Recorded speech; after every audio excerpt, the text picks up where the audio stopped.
Welcome to the week at IGAD. My name is Iman Haji. This week, regional action continued to take shape through efforts on livelihoods, mobility, media, climate resilience, and cross-border collaboration.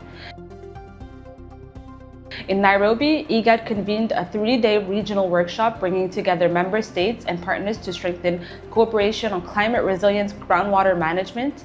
The discussions focused on data sharing, coordinated action, and practical solutions to support water security, livelihoods, and regional resilience across the Horn of Africa.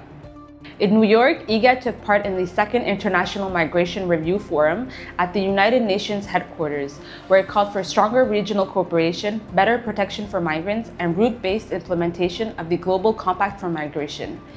IGAD also joined partners in promoting reliable migration data for evidence-based policymaking and engaged with Refuge Point on refugee economic inclusion and self-reliance.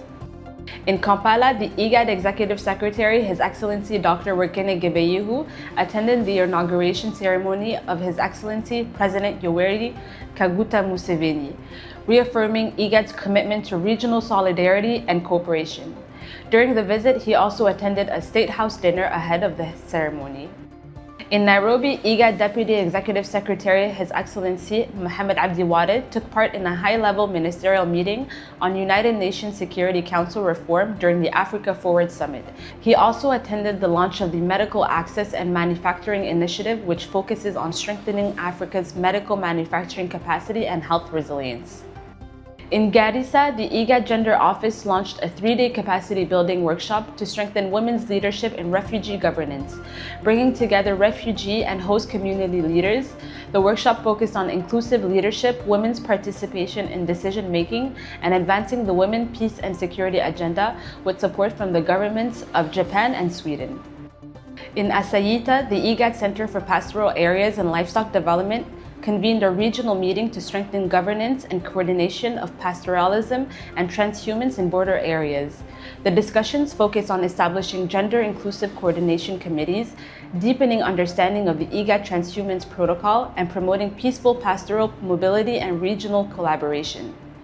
In Djibouti, the Health and Social Development Division of IGAD hosted a delegation from European Civil Protection and Humanitarian Aid Operations for talks on humanitarian coordination, disaster preparedness, displacement response, and the One IGAD approach to humanitarian action.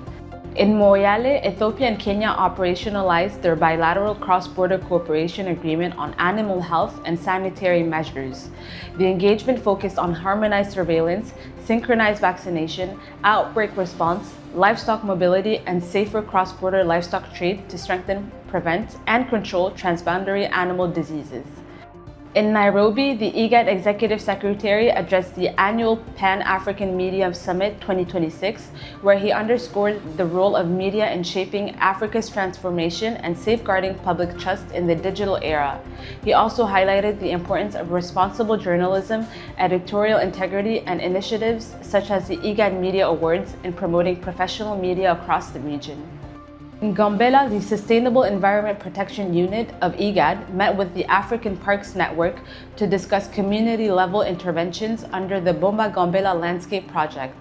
The discussions focused on strengthening transboundary biodiversity conservation, regional cooperation, and sustainable environmental management across the Ethiopia-South Sudan landscape with support from the European Union.